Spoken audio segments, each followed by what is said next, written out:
Good afternoon, everyone. I'd like to welcome you all to the McGowan Theater located in the National Archives building in Washington, D.C. I'm Doug Swanson, Visitor Services Manager for the National Archives Museum, as well as one of the public program producers here.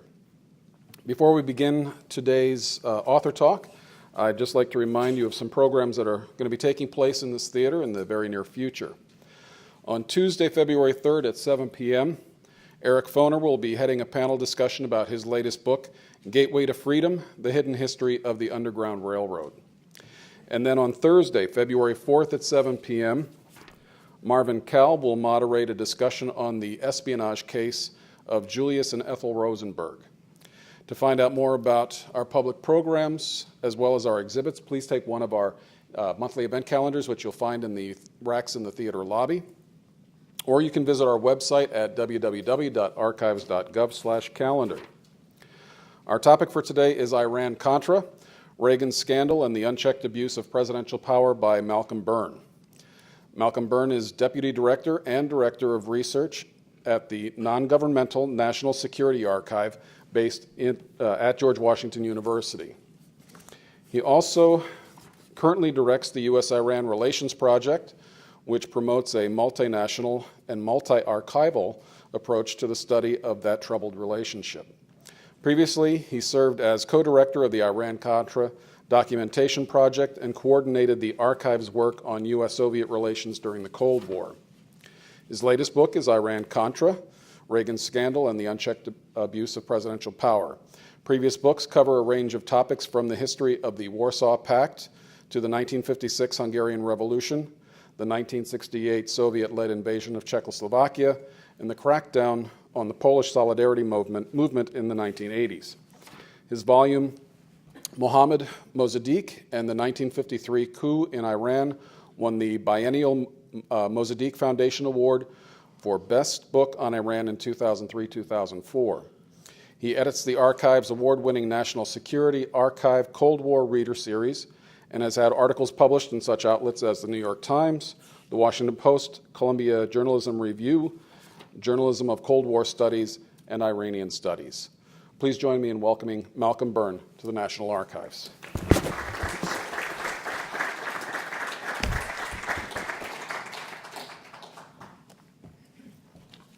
Well, thank you, Doug, and thank you to the National Archives for this kind invitation. It's a real honor, and the Archives, as you all know, is one of our great national treasures, and it's without a place like this, it would be impossible for us to understand anything about our history, particularly about troublesome, nettlesome issues like Iran-Contra. And the archivists that I've worked with and many of my colleagues have worked with over the years, including at the section that deals with independent counsel investigations, have been phenomenal and incredibly helpful, as have all the Freedom of Information Act professionals who are out there laboring behind the scenes.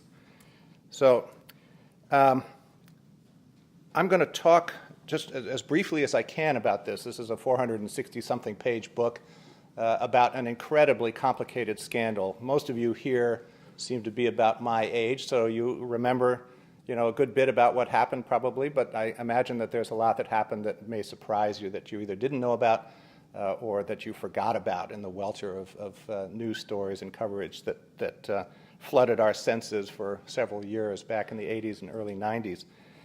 So I'm going to focus today on really one overarching point, which is that Iran-Contra was not just about little foot soldiers running around the world and carrying out crazy antics and covert operations. This was more fundamentally, more importantly, about actions taken and decisions made at the top levels of our government, whence the subtitle of this volume.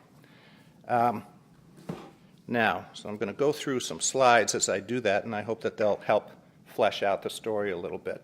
So the story, as we will talk about it today, starts back in the fall of 1986, just about halfway through Ronald Reagan's second term in office. As you remember, at that time, we were still in the midst of the Cold War. Mikhail Gorbachev had come to power the year before. Star Wars was in the air. The Chernobyl disaster had happened.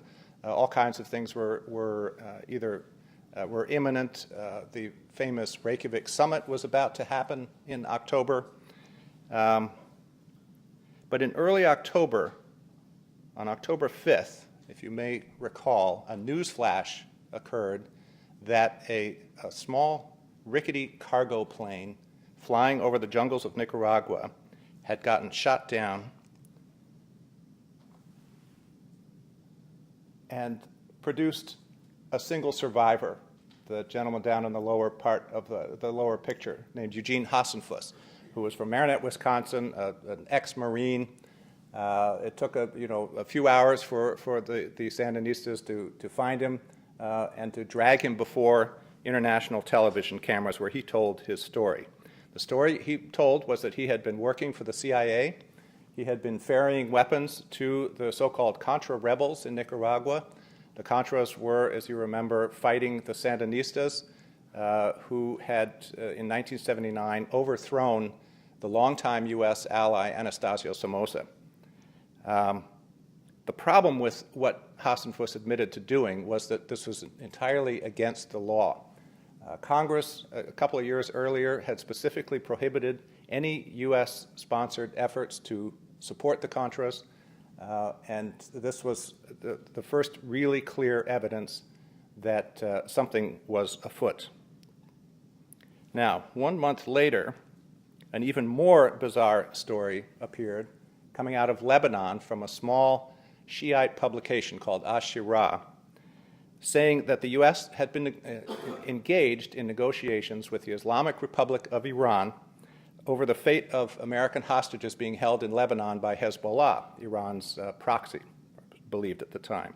It went on to say, this story, that the U.S. National Security Advisor at the time, Robert McFarlane, who's in the lower picture on the left, had actually visited Iran to engage in these negotiations and had brought with him sensitive U.S. military equipment, missiles among them, to provide to the Ayatollahs in exchange for the release of these American hostages.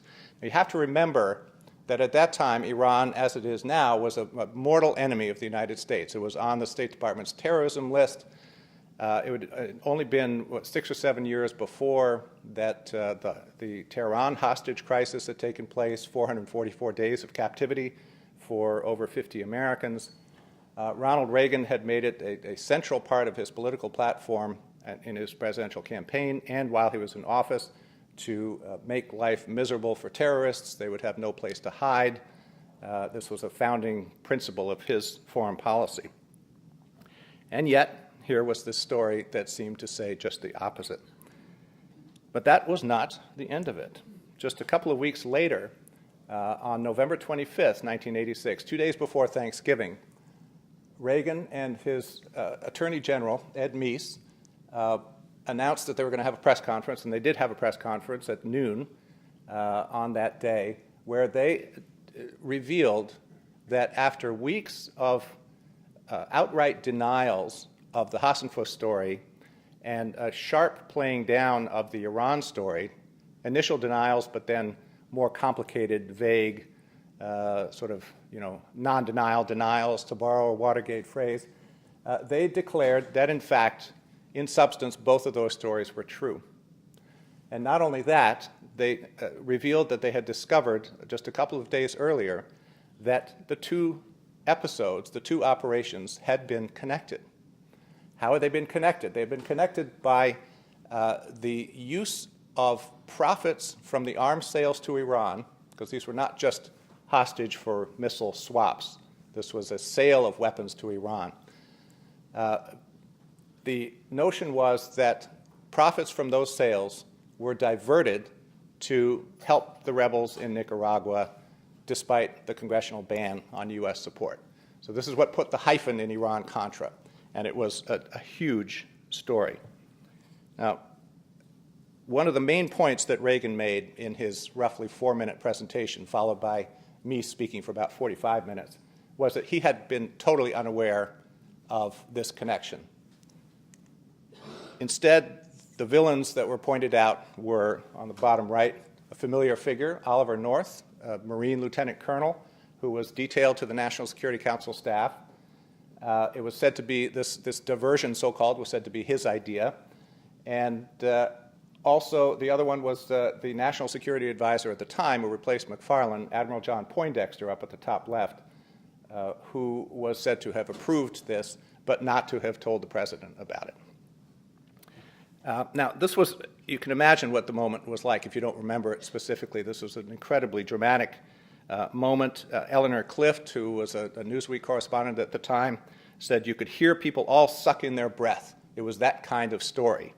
Why? Because it was an admission of basically corrupt, potentially and arguably illegal acts being committed by members of the White House staff. What could be juicier than that? So the result was that virtually everybody in the media, everybody in Congress, and those of us in the public were essentially sent down that trail to follow that story. The media, after years of frustration of trying to pin something on the Teflon president, finally seemed to have something that they could get him with, and they were determined, by and large, to try to prove or disprove the assertion that the president had been ignorant of this potentially illegal action.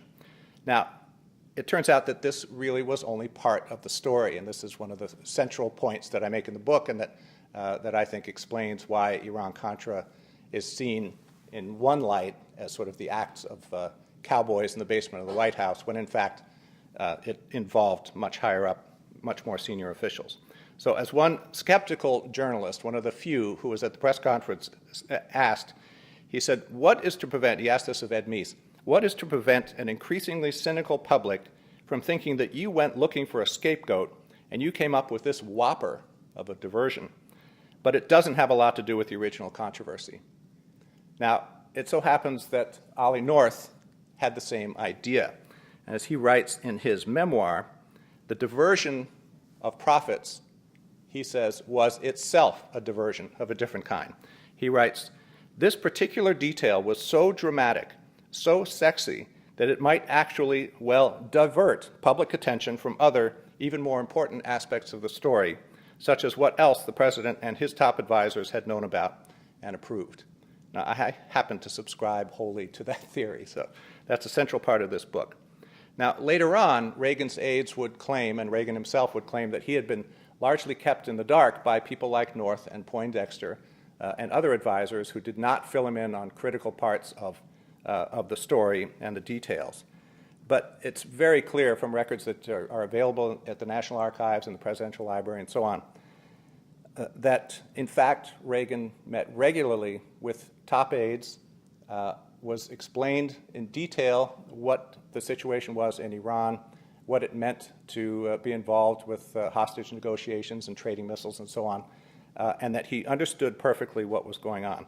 So I'm going to just give you one example to make this point. This is a set of handwritten notes by Defense Secretary Caspar Weinberger, who was one of the strongest opponents of this Iran operation, along with George Shultz, the Secretary of State. And it's from December 7th, 1985, so a few months into the operations, which began in August of '85. It's a meeting in the family quarters of the White House with Shultz, Weinberger, several other officials, McFarlane, Poindexter, and the quote that is impossible for you and I to read, but thanks to investigators, they transcribed it for us, and I'll just read the key part of it. Weinberger writes, I argued strongly that we have an embargo that makes arms sales to Iran illegal and President couldn't veto it. Plus, that washing, quote unquote, through Israel, who was one of our partners in this operation, wouldn't make it legal.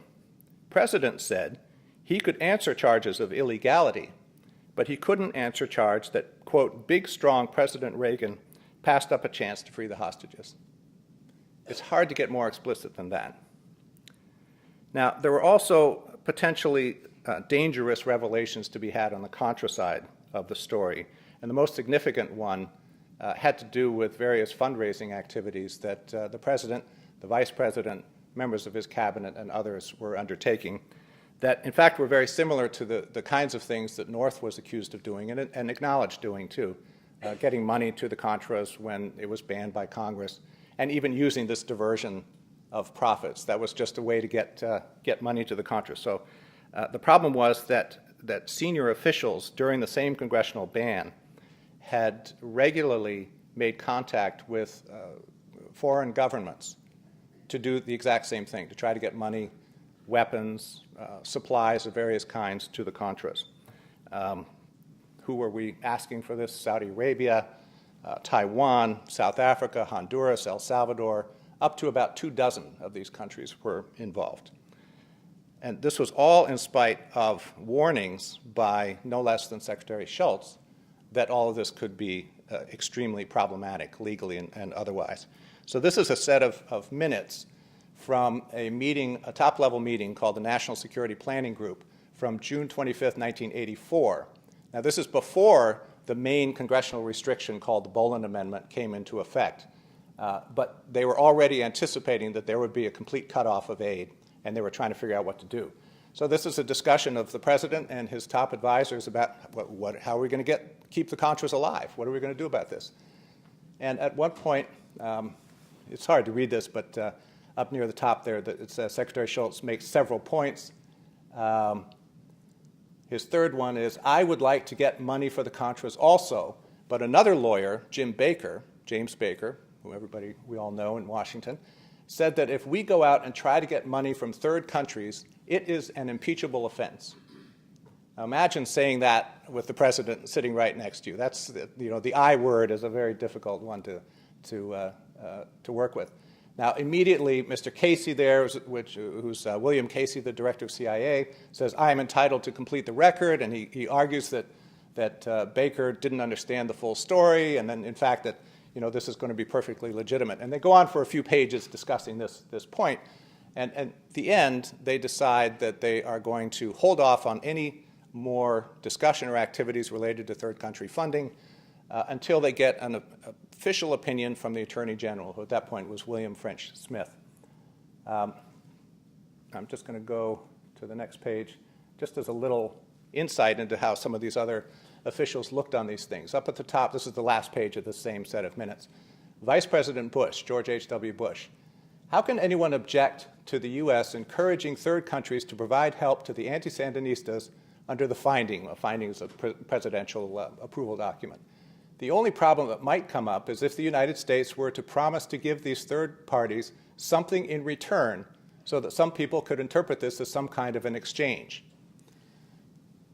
Then down below, Mr. McFarlane, who's still the national security advisor at this point, says, I propose there be no authority for anyone to seek third-party support for the anti-Sandinistas until we have the information we need from the Attorney General. And I certainly hope none of this discussion will be made public in any way. And then President Reagan, who a lot of characterists saw as the guy asleep at the wheel, never paid attention, couldn't remember your name, was passive to the core. He ends with this nice little note. He says, if such a story gets out, we'll all be hanging by our thumbs in front of the White House until we find out who did it. Now, I think that's a little bit tongue-in-cheek, and he's really talking about trying to keep a lid on this. We don't want anybody to talk about it. But it's one of dozens of examples that you find in records like this of Reagan being extremely active, extremely engaged, coming up with ideas, trying to push the group to be more active. It's a very different portrait than some of his opponents present. Okay, so the next day what happens is that William Casey goes and sees William French Smith to get his opinion. And French Smith says, in fact, it is okay to approach third countries, provided you do a couple of things. One is, as Bush anticipated, you cannot make it appear in any way as if there's going to be some kind of a payback for this. They have to volunteer this, make their support available without any promise or any inkling of a quid pro quo. Number two, you got to notify Congress. Other than that, it's pretty much okay. Well, in fact, they went ahead, contacted all of these governments, the Saudis in particular. The Saudis ended up giving $32 million to the Contras. Taiwan gave a couple million, and there were others. In each case, it is very clear from the record, either directly, explicitly, or implied, that there was this sense of a quid pro quo. In fact, at one point, Elliott Abrams, who was Assistant Secretary of State, approached a representative of the Sultan of Brunei in a famous encounter that was to yield $10 million, except it fell through. And as he complained, he said that the guy he was speaking with kept saying, well, what's in it for us? Explicitly, and Abrams would say, well, you get the eternal gratitude of the President of the United States and the Secretary of State. And he's like, well, that's fine, but what else are we going to get out of it? So there was no question whatsoever what was expected out of this. Okay.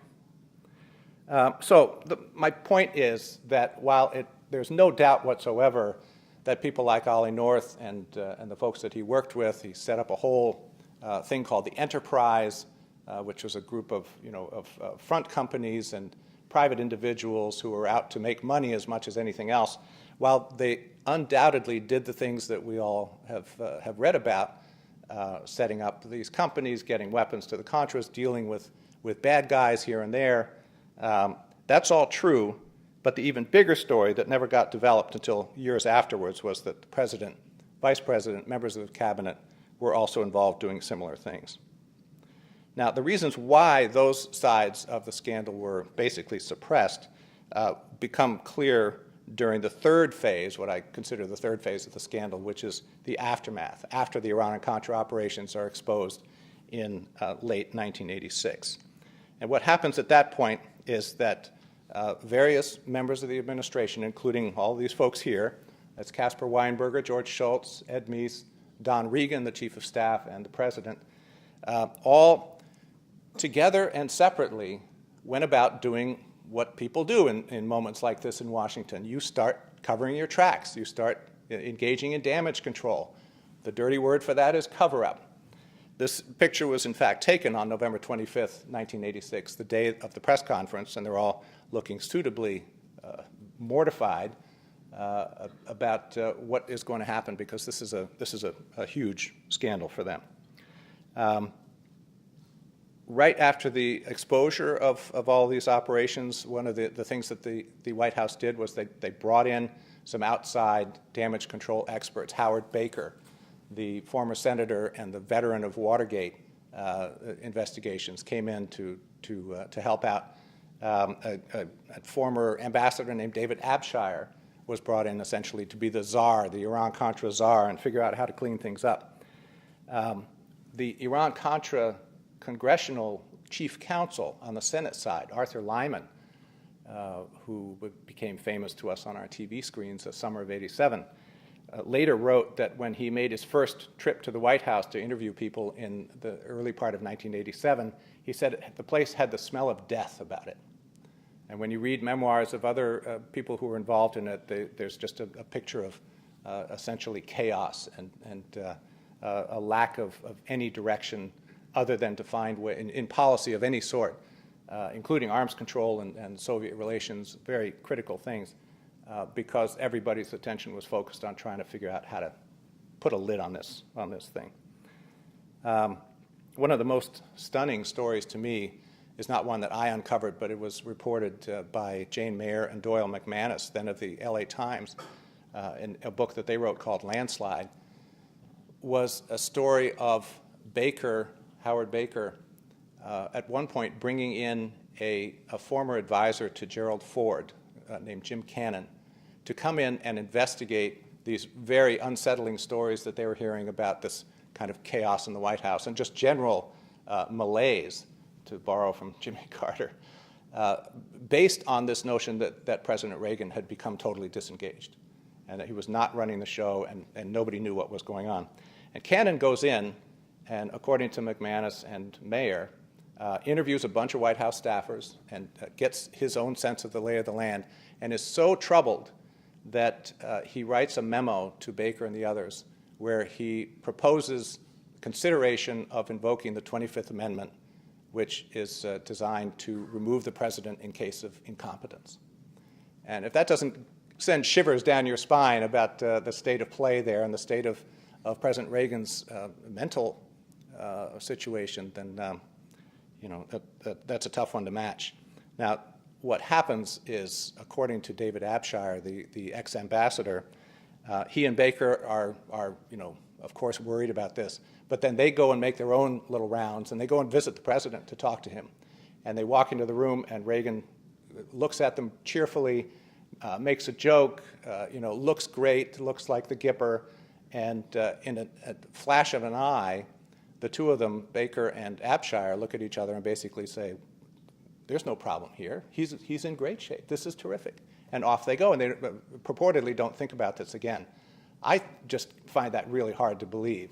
There's not a lot there's certainly no records that are available that you can look at.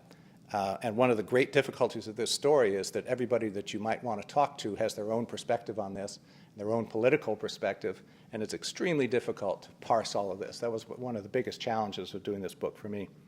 But I don't see how you could take the recommendation of someone that you have brought in yourself, who has invoked this incredibly serious option, and on the strength of a single encounter one morning with the president, you decide that none of that has any substance. But that's just part of the story. All right. Now, finally, in late November '86, so just before this press conference happens, with all of this kind of semi-controlled and uncontrolled pandemonium going on in the White House, where everybody, it's not just everybody circling around the president trying to protect him. It's clear that that's happening. But everybody's looking out for themselves, too. A perfectly natural kind of thing. But the problem is that it completely distorts the story of what's really happening. At this point, Ed Meese, who is essentially protector-in-chief for the president, considers himself as Reagan's one of his closest personal advisors, decides that it's time for him to step in and conduct what he called an investigation or an inquiry, but there was something, as you may recall, that came under serious discrediting later on, because it was clearly not a fact-finding Justice Department type inquiry. He was the Attorney General, after all. It was part of this damage control operation. At first, Meese settled on a story that featured a president, again, as I said earlier, being protected, if you will, from the facts of what was going on in Iran, and particularly the question of whether or not the arms sales that he had approved had been approved legally, appropriately, and so on. He decided that the president had not known. The problem was that both George Shultz and Robert McFarlane told him specifically that the president had informed them that he had known all about what was going on and had been specific as well. That was when Meese decided that he had a real problem on his hands. But before the whole thing had time to explode, well, let me see. Yeah, let me go here first. It's almost as if Providence intervened. This was at a time when Meese sent a couple of his investigators to the NSC, to Ollie North's office, to look for information, find out what's going on. And lo and behold, they discovered, his two advisors discovered this memo that North had written. This is just an extract of the memo, that at the very top says the following: the residual funds from this transaction, which is a transaction with Iran, are allocated as follows. And it says down there, 12 million will be used to purchase critically needed supplies for the Nicaraguan Democratic Resistance Forces. This became known as the diversion memo. This is what ended up being the substance behind Meese's assertion and the president's assertion that there had been this diversion and the president had known nothing about it.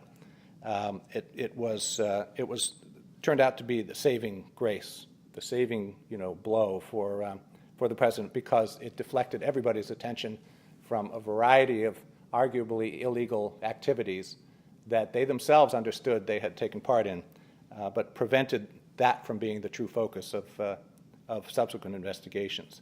I had included a couple of things here just to give you a sense of a flavor of what the atmosphere was like in that late November, December time period of '86. So here is, as it says, extract from Vice President Bush's diary, which he started on November 4th, 1986, which was a day after the Iran revelation came out, interestingly enough. So down below, it's hard to see there, on November 5th, he makes the following comment, and this is important in the context of the big question of what did Vice President Bush know If you recall, Bush was about to run for president in 1988 and was extremely interested in essentially staying as far from this scandal as he possibly could, and he denied being in the cockpit.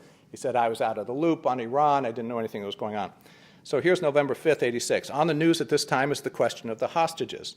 There was some discussion of Bud McFarlane having been held prisoner in Iran for 4 days. Not quite right, but he was in Tehran.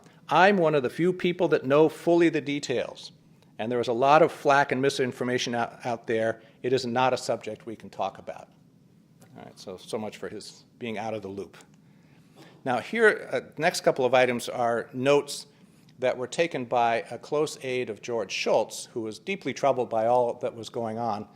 And Shultz would go to these meetings in the White House and come back to the State Department and basically just, get debriefed by his advisors. But there's a lot of angst in these notes, and these notes are terrific. They're detailed, and not least, they are legible, which is really, really helpful. I'll just read the one part at the bottom. Well, no, I'm going to read a little bit more. At the top, he says, our credibility is shot.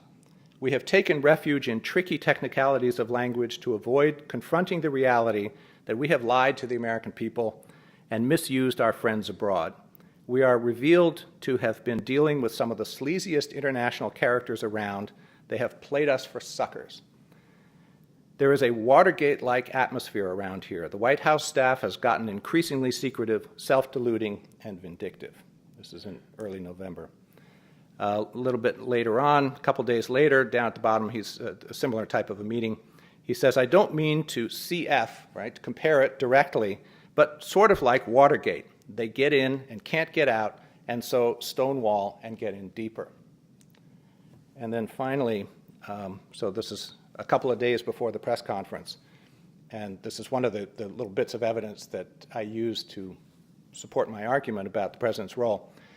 I, meaning Shultz, told, and that's the letter P, this is the symbol that was used for the president in these notes.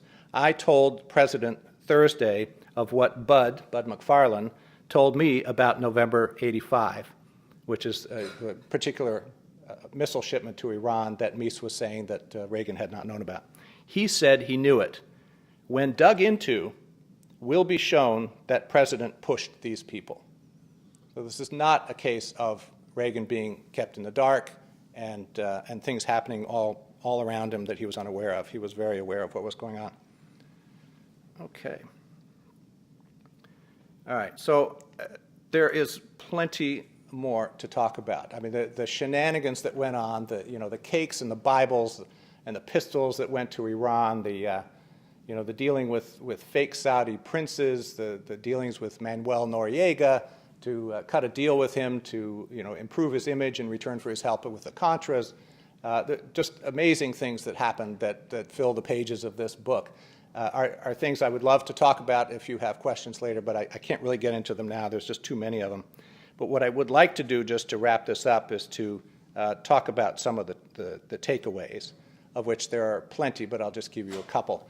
First is that I think this story offers incredibly important insights into the Reagan administration, into the president himself, who was one of the most fascinating political characters of our time. And it's information and insights that you just wouldn't get from the official record that was produced by the administration. No administration would have done anything different, I don't believe. But I don't think that you can understand fully his character or the actions of our government in this time period without knowing this story. The second point is that the affair was, although it was downplayed by defenders of the administration as being just a series of mistakes and miscalculations and all very innocent. In fact, it had very significant effects, and it was a critically important episode. It had effects in the region. Of course, it prolonged a war in Central America that most Americans throughout the Reagan presidency disapproved of.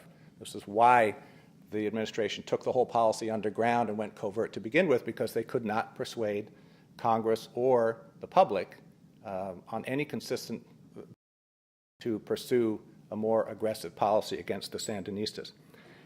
In the Persian Gulf region, it had also very significant effects, and I argue that in the aftermath, in the period where the administration attempted to make up for the diplomatic sort of fallout from these revelations, the U.S. got itself much more deeply involved in the region, escorting tankers and actually engaging in firefights with Iranians and putting Americans in harm's way, and in fact losing American lives and many innocent Iranian lives. The famous shooting down of the Airbus in July 1988 that killed a couple of hundred Iranians. All of these were results of a desire, and this is from interviews with U.S. officials and diplomats, a desire by the administration to sort of make up for the gaffe that this affair represented.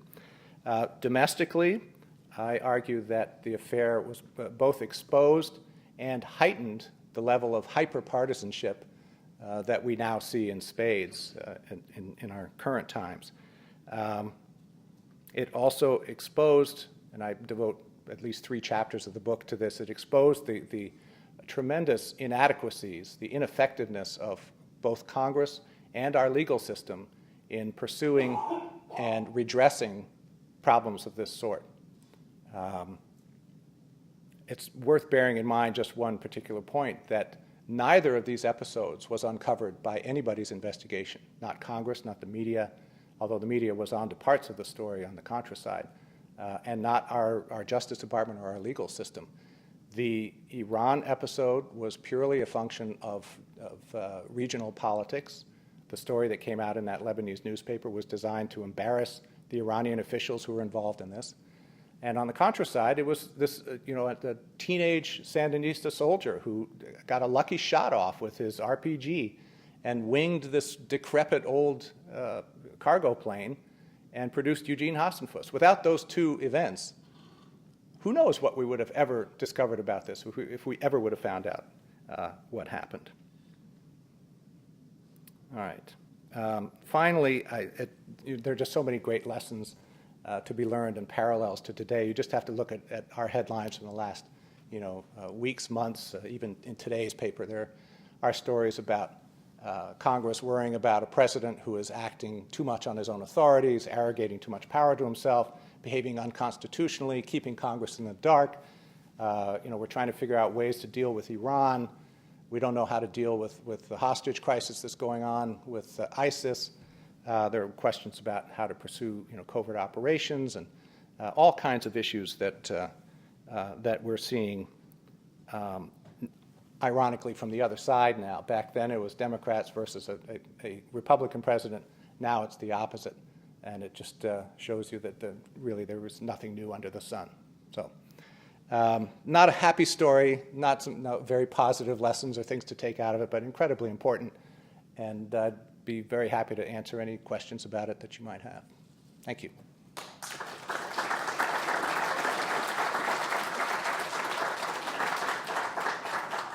If you have questions, if you could go to one of these microphones on either side of the auditorium, please. Yes, sir. Thank you. Very interesting. Just a clarification. You mentioned at one point that the position was deny. What was the concern, do you feel, that was going to come out? You mentioned the shoot down and some other things, but it sounds like to their own reason they decided to release the story. And I'm just curious why that might have been. And then I guess once it was out, who would you guess would be the advisor to the president to say, you can't remember, or I don't know where I was, or any of that kind of stuff? Wait, what's the last part? Who would have advised that? Who would have said, yeah, you're not in this, you're confused or whatever?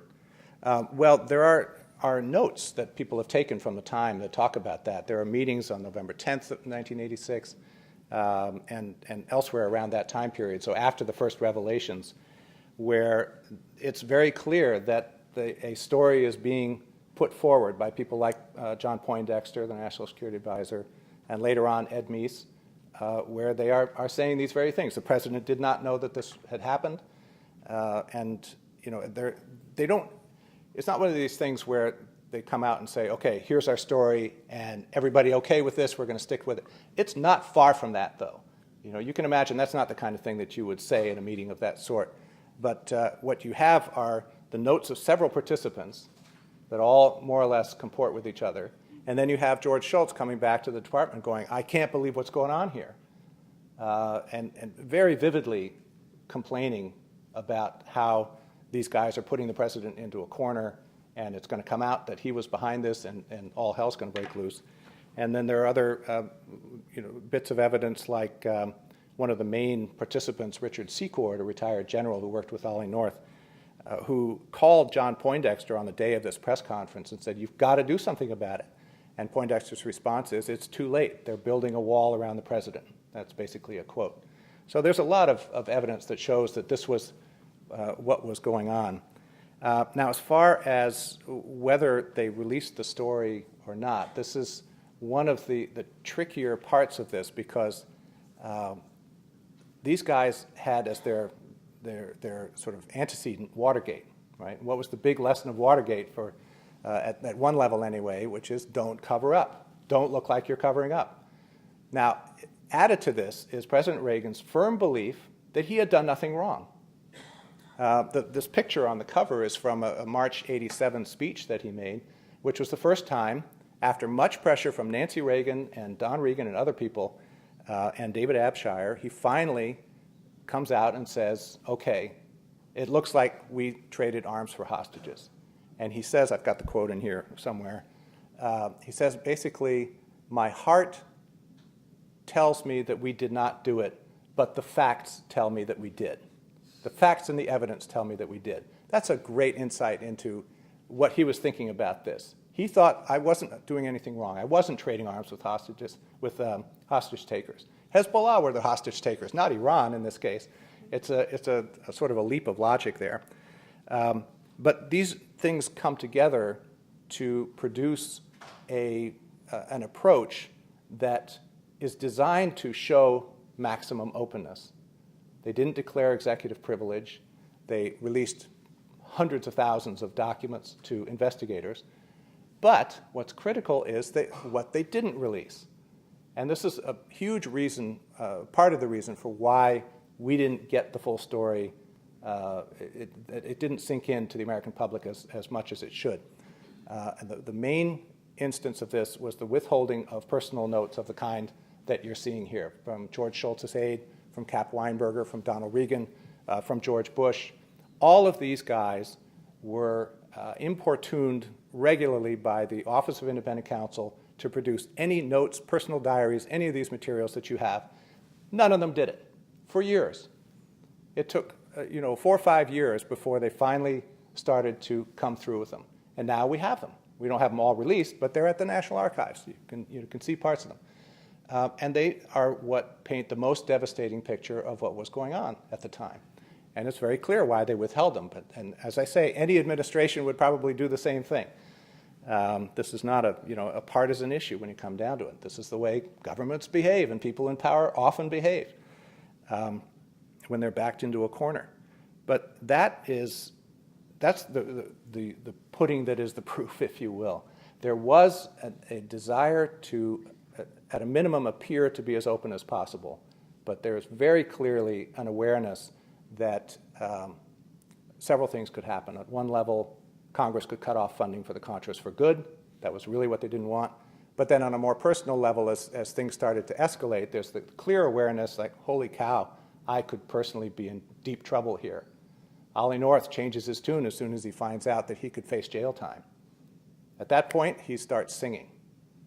And it's pretty much the same with the others. So, it makes the story a lot harder to sort through, because there are so many different versions and so many different games being played. But it's also part of what makes it more fascinating. So. Did they think it would just, we'll be honest, and everybody will go, okay, thanks, and move on to the next thing? Are you asking, is that what they thought? Someone that's made the decision, we're going to be honest, and somehow this honesty will result in a minimal overview, and it didn't turn out that way. I'm just curious what the logic would be, that it would be closure because we're honest, and that's it. Well, almost nobody argued for complete honesty, is the irony. Shultz wanted to get the story out, but the records show that he was opposed by Casey, by Poindexter, and even by Reagan and by Bush. not because they thought, well, we're all going to go to jail necessarily, although there was that concern, but there were political concerns. They were worried about impeachment. I mean, imagine another president, imagine Barack Obama having been found to be sending missiles to the Islamic Republic of Iran without having notified Congress, without having done any of the legal work that is required by law to happen. An unpopular president with a Congress feeling its oats would have produced a very different result than what was the case with a popular president and I would argue a largely skittish Congress, Democrats in Congress who did not want to go too far in being seen as attacking a popular president. Thank you. Thank you. Yes? Is it, given the sieve that Washington is, that this was not a major issue in the 1988 presidential campaign? It was a big issue. There was so much ink spilled on this story, as you probably recall, and so many hours of TV time. The irony is, and it goes to the previous set of questions, that you had on the one hand an unbelievable outflow of information. On the other hand, the key details were being withheld. So we did not have, at the time of the '88 election, Bush's notes saying, I knew everything that was going on. What we had was his word against the word of reporters like Dan Rather, if you remember the famous confrontation between Rather and Bush on TV, that by all accounts Bush won because Rather came across as being too crude and not respectful enough. And Bush just kept saying, as many in the administration did, this is old news. This has all been covered before. We're just repeating old stuff. And they carried the day. Part of the issue was also that the issues themselves were pretty murky. You have a popular president who is not seen to be politically corrupt the way Nixon was. He was doing what he thought was right.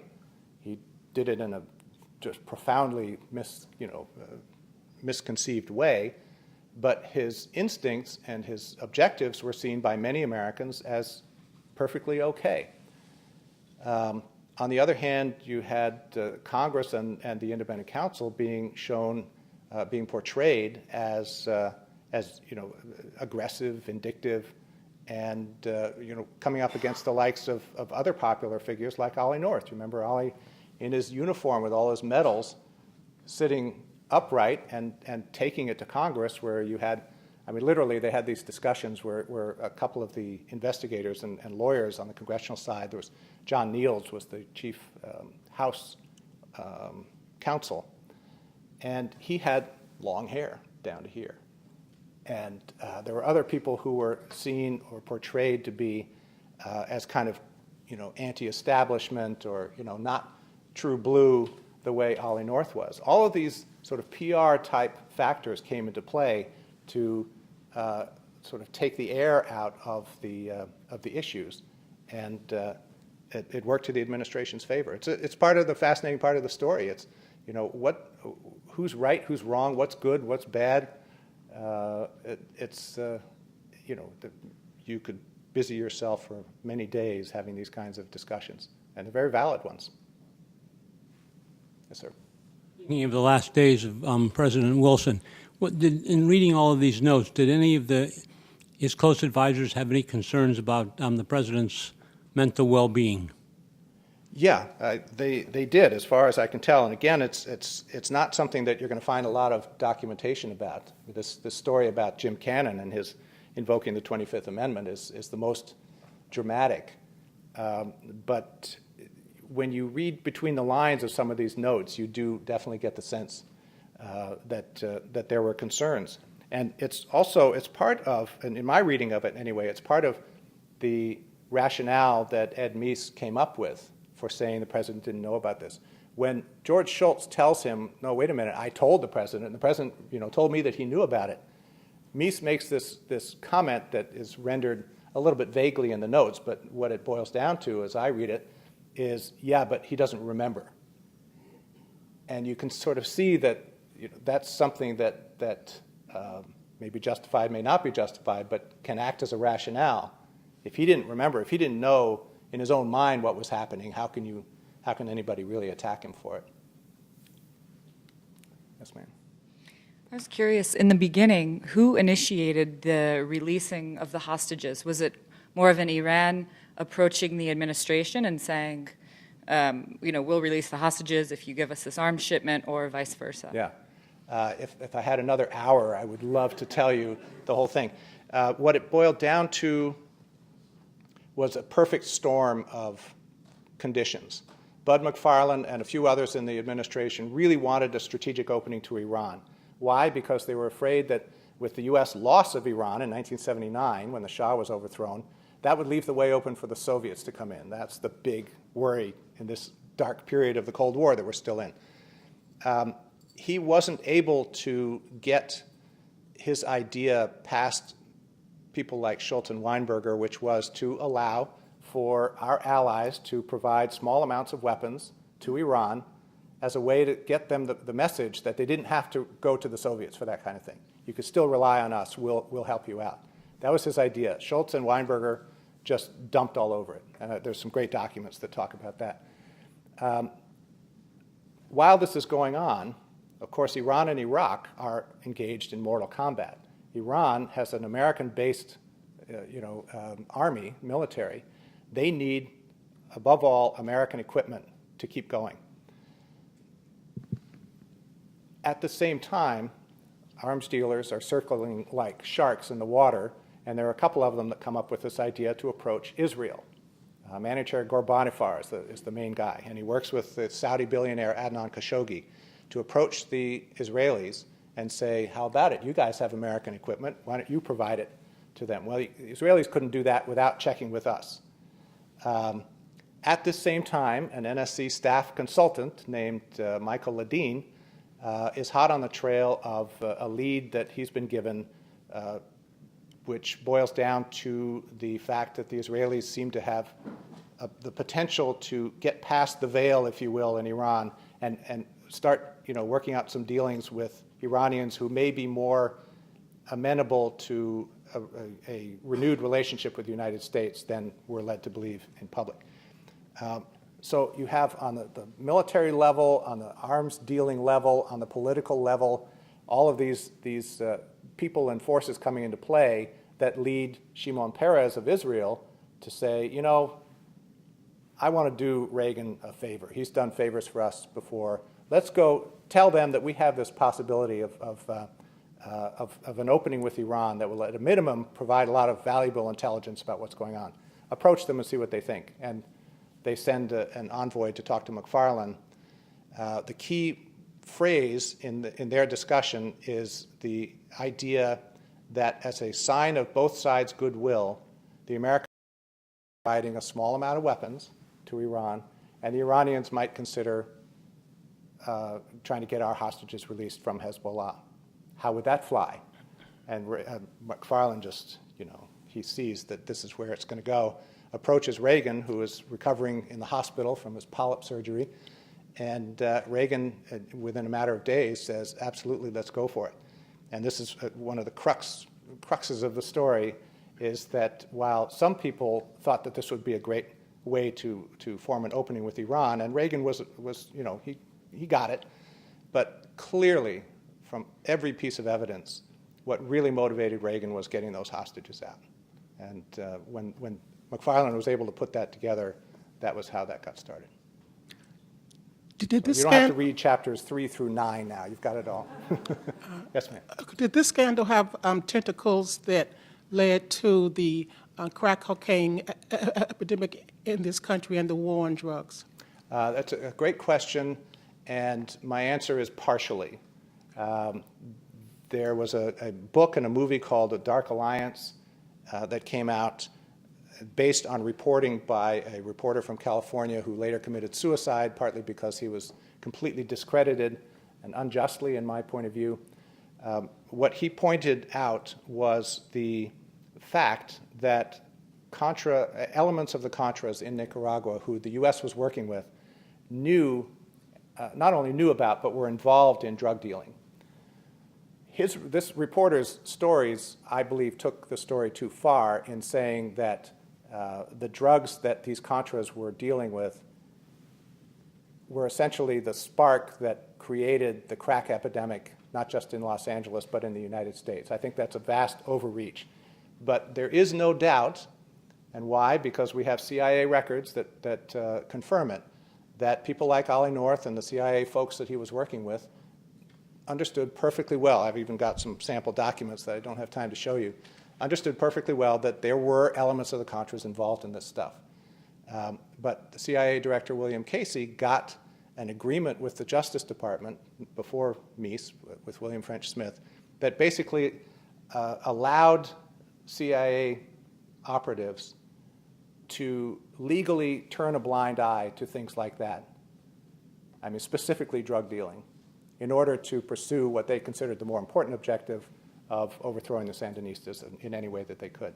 So there's no question of a drug connection. The level and the significance of it is not as great as has been reported. We've got two more questions, Malcolm, and we're almost out of time, so if you could give us the abridged answer. One Pains question. me too, but yeah. How deeply was Bill Casey's right-hand man, Robert Gates, involved in this scandal? Great question, and the shortest version I can think of is that he was basically, as a colleague of mine, Tom Blanton, who runs the National Security Archive where I work, I think he was the first one to put it as he was the see no evil, hear no evil, speak no evil guy.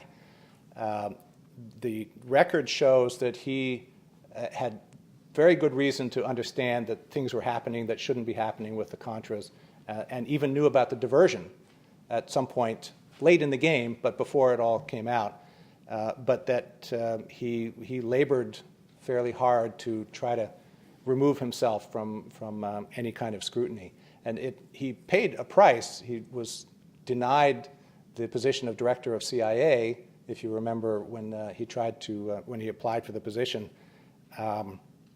And it was partly because of this, not entirely. But then, of course, he came back and was reborn. And you know, that's a great story of how you can overcome crisis and live on to make big contributions. Hello. Of course, during Watergate, there was deep throat. Looking back, was there enough for the media to actually put this story together, do you think, and actually break it into a much wider story? Yeah, there was a lot there, and there were people in the media, people like Brian Barger and a couple of others from AP and let's say the Miami Herald and later on the Post and the Times and others in Wall Street Journal, who did some incredible reporting. When this started really snowballing, if you go back and you look at all of the New York Times Index or something, I mean, there are just hundreds of stories every week that are breaking loose new bits of information. Ironically, I think that was part of the problem. It was information overload, and the rest of us just kind of, our eyes glazed over, and we couldn't put it all together. But there were bits of the story that had come out before, but it took these two events, the Lebanese publication and the shooting down of that cargo plane, to really pull the strands together. But it never got anywhere close to impeachment.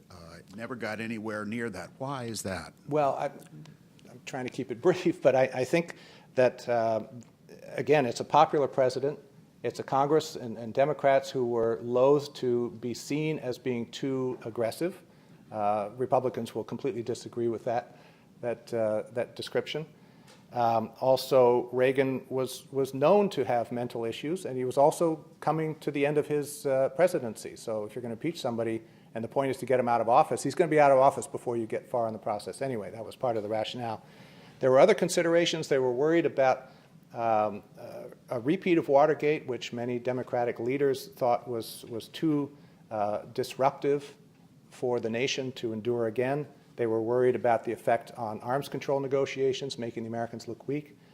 But I come back to the point that if we had had access to these personal notes and this damning evidence that was deliberately withheld for a number of years, if we had had that at the very get-go, and you had been able to distill this story using that kind of evidence, there may well have been a different outcome. Okay, thank you very much. Appreciate it.